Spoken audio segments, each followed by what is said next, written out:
किया जाए और सारे लोग हमारे जो है केदारनाथ में पहुंच गए हैं। और मैं शासन प्रशासन को पूछना चाहता हूं, बिना हम लोगों को विश्वास में लिए हुए हमारे भाइयों के साथ जो छलावा किया जा रहा है, उनको जो है अलग बुला करके उनके मकानों को तोड़ने की साजिश की जा रही है, ये हम कहीं बर्दाश्त नहीं करेंगे। सरकार कान खोल के सुन ले, हम लोग जो है अब पूरे चारों धामों में और अखिल भारतीय में और जितने भी हमारे इस घाटी के लोग हैं, सारे लोग हमको साथ देंगे और हम बाबा केदारनाथ की कसम खा रहे हैं, अब हम मकान देने वालों में से नहीं है।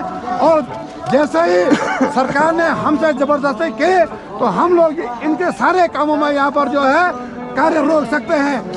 क्या हो गया?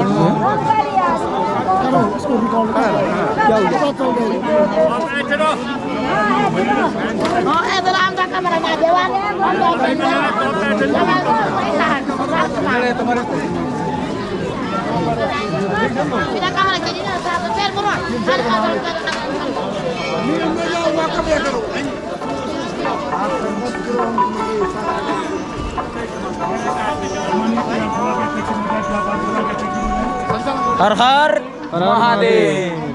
कौन सा चैनल है भैया? रणबीर ब्लॉग्स। अरे नाइस भैया, गोप्रो सब्सक्राइब करते हैं भैया, सब्सक्राइब कर देंगे भैया पक्का। कहाँ से हो? मैं वैसे बिहार से हूँ। ओ जिया हो बिहार के लाला, मिशिगन से पैदल आ रहे हैं। बढ़िया बढ़िया, बहुत बढ़िया।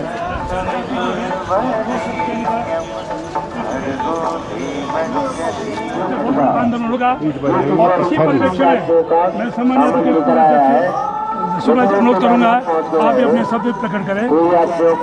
मंदिर परिसर में मिले। बोल बाबा केदारनाथ की जय। परम सम्मानीय श्री सभा के अध्यक्ष जी श्री तिवारी जी और हमारे संचालक महोदय श्रीमान श्री पोस्ती जी और हमारे भी श्री केदार सभा के जितने भी पदाधिकारी है, मैं सभी लोगों का तहे दिल से स्वागत एवं अभिनंदन करता हूं। आज हमारे बीच में संतोष जी जो हमारे जो है आंदोलनकारी हैं, एक बार संतोष जी के लिए तालियां हो जाए साहब।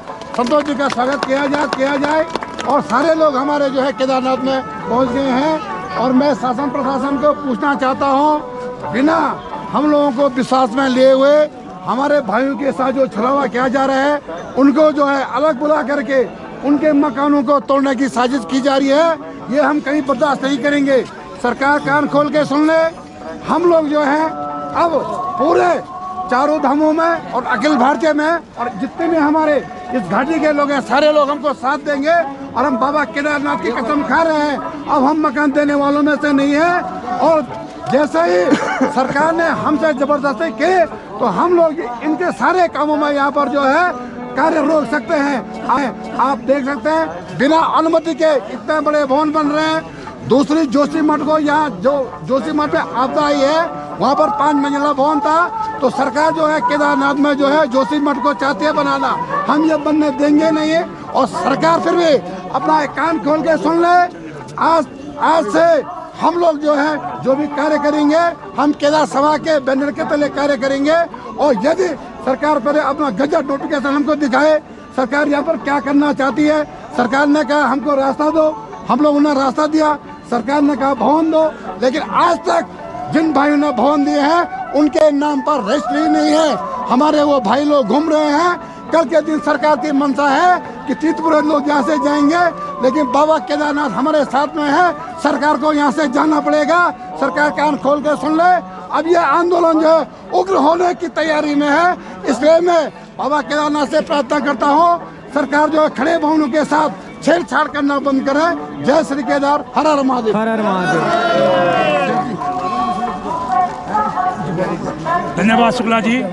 अब आपका कहना सही है कि केदारनाथ ही नहीं, पूरा विश्व, पूरा देश हमारे साथ है। और आज उन्हें सौगंध भगवान की खाली है कि सरकार ने वास्तव हमारे साथ छलावा किया है, हमारे भवनों को लिया है, आज तक हमारे भवन नहीं दिए हैं। और हमारा उनका कहना यह है जब तक सरकार अपना गजट बनाए उसके बाद अग्रिम वार्ता होगी।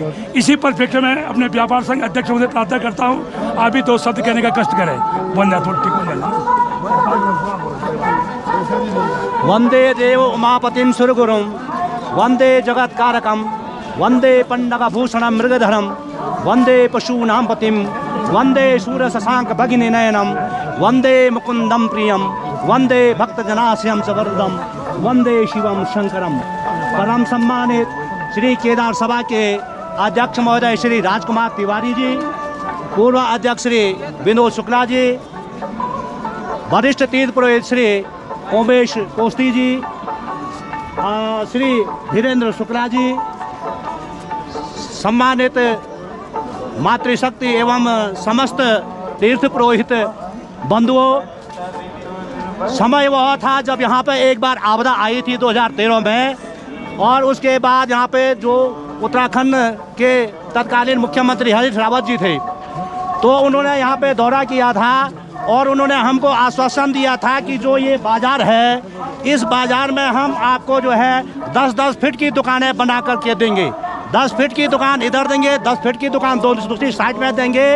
महोदय, उसके बाद सत्ता परिवर्तन हुआ, बीजेपी का सत्ता में आना हुआ, बीच सरकार चाहे कोई भी हो, लेकिन पेट में आग लगी है। सरकारों को पहले पेट की आग देखनी चाहिए। भूख पेट में लगी है, हम विकास का हम पहले क्या करें? पहले तो हमें भूख पेट भरना है ताकि हमको आगे शक्ति मिले, तब हमारा मकान बने, हमारा बाजार बने। लेकिन विडम्बना यह है तत्कालीन, उसके बाद बीजेपी सरकार आई। बीजेपी के बाद स्वयं मैं कहूँ तो केंद्र में मोदी जी सत्ता में आए और मोदी जी प्रधानमंत्री बने। लगभग मैंने 2015 अथवा 16 की बात है। मोदी जी यहाँ पे आए, इसी मंदिर प्रांगण से उन्होंने यहाँ के जो भूस्वामी, यहाँ के जो तीर्थ पुरोहित हैं, उनके बारे में ये कहा था कि आपके भवन, हम आपके जो पुराने जीर्णशीर्ण भवन हैं उनको तोड़ करके नए भवन यहाँ पे बनाएंगे। एक भवन उसमें उनको 3-3 मंजिल का बनाएंगे, और पहली मंजिल में आप तीर्थ पुरोहित रहेंगे, दूसरी मंजिल में आपका यात्री रहेगा, और तीसरी मंजिल में कुछ और कह रहे थे। लेकिन ये जो है ये तीसरी मंजिल में कौन रहेगा, ये उन्होंने स्पष्ट नहीं किया था। आज यहाँ पे जो व्यवस्था चल रही है, खैर केंद्र सरकार का ड्रीम प्रोजेक्ट के अंदर जो भी है, लेकिन यहाँ पे सरकार के द्वारा सही जानकारी हमको नहीं दी जा रही है। क्या उनका जियो है, क्या वो यहाँ पे करना चाहते हैं, उनकी स्पष्ट नीति वो बताना नहीं चाह रहे हैं। उनकी नीति क्या है? कहीं कोई कह रहा कहीं वहाँ मॉल बन रहा है, कहीं वो बाजार, कभी कहते हैं यहाँ बाजार बन रहा है, कभी कह रहे हैं वहाँ भवन बन रहा है। लेकिन हमारे एक लोगों को बैला फुसका करके उन्होंने हमारे कई तीर्थ पुरोहितों को, कई भवन स्वामियों को उन्होंने यहाँ पे जो है भला फुसला करके और अंदर ही अंदर तोड़ करके उनके भवनों को अधिग्रहण किया है, जो सरासर गलत है। आगे जो भवन यहाँ पे खड़े हैं वो एक एक करके हमारे भवन स्वामियों को फिर से तोड़ना चाहते हैं, और हम ये चाहते हैं कि ठीक है, ड्रीम प्रोजेक्ट के अंतर्गत आप अपना निर्माण कार्य कीजिए, लेकिन उससे पहले अपनी नीति को स्पष्ट कीजिए। आप करना क्या चाहते हैं? आप कहते हैं यहाँ पे मास्टर प्लान के हिसाब से मकान बनेंगे, यह ठीक है। आप जो है हमारे साथ एग्रीमेंट कर रहे हैं, जो पहले आपने एग्रीमेंट किए हैं, जो हमसे एग्रीमेंट करने की आप बात कर रहे हैं, उस जियो में, उस फॉर्म में क्या लिखा है? उसमें लिखा है कि मैं फलाना भूस्वामी अपनी स्वेच्छा से यहाँ पे जो है मास्टर प्लान के तहत निर्माण के लिए अपने भवन को सरकार को दे रहा हूँ। लेकिन उसमें ये नहीं है कि मैं सरकार को दाम दे रहा हूँ या सरकार उसके बदले मुझे पे कहीं पे देगी, क्योंकि सरकार की नीति स्पष्ट नहीं है। और मैं कह देना चाहता हूँ, जब तक सरकार अपना गजट नहीं बताती है, अपना नीति एक एक आदमी को समझा करके नहीं बताती है कि कहाँ पर हम क्या करना जा रहे हैं, मैं सारे भवन स्वामियों से, सारे तीर्थ पुरोहित समाज से, सारे व्यापारियों से, तीर्थ पुरोहित व्यापारी एकता जिंदाबाद है, हम मिल करके सरकार के इस ड्रीम प्रोजेक्ट के अंतर्गत जो कार्य हो रहे हैं इसकी घोर निंदा भी करते हैं, क्योंकि आप हमको छलने का काम कर रहे हैं और आपका बहिष्कार करते हैं। हम तब तक अपना एक भी भवन नहीं देंगे जब तक आप हमारे सामने बैठ के हमसे वार्ता करके अपनी नीति स्पष्ट नहीं करते हैं। इसी के साथ जय श्री केदार, ओम नमः शिवाय। इधर में भीड़ का कारण कुछ और नहीं, सरकारी कारण है। तो ये लोग कह रहे हैं कि सरकार जो है बिना कुछ बताए इनकी कम मकानें जब्त कर रही है, ना इन्हें कुछ एग्रीमेंट दिया जा रहा है, ना ही कुछ जो कोई प्लान जो पास हो रहा है, जो बनेगा बिल्डिंग वगैरह, उसका कोई अच्छी तरह से डिटेल्स में नहीं बता रहे हैं। तो इसी के लिए यहाँ के जो कमेटी है, पुरोहित कमेटी वगैरह सब जो मिलकर ये आंदोलन निकाल रहे हैं। वैसे जो बन रहा है इन्हें भी सही से पता होना चाहिए, फिर ना जो भी काम है सरकार को अपनी नीति को पूरी तरह खुल के बताना चाहिए। तो उसी कारण से सरकार का निंदा हो रहा है यहाँ पे। तो ऐसा चल रहा है केदारनाथ में। तो आप देख सकते हैं पूरा भीड़ लगा हुआ है यहाँ पे, इसी के कारण से मकान तोड़े जा रहे हैं लोगों की।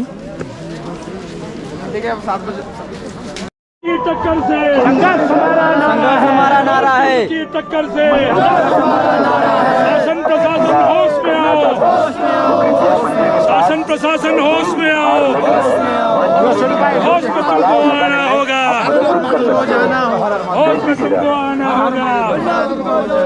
और केदारनाथ भगवान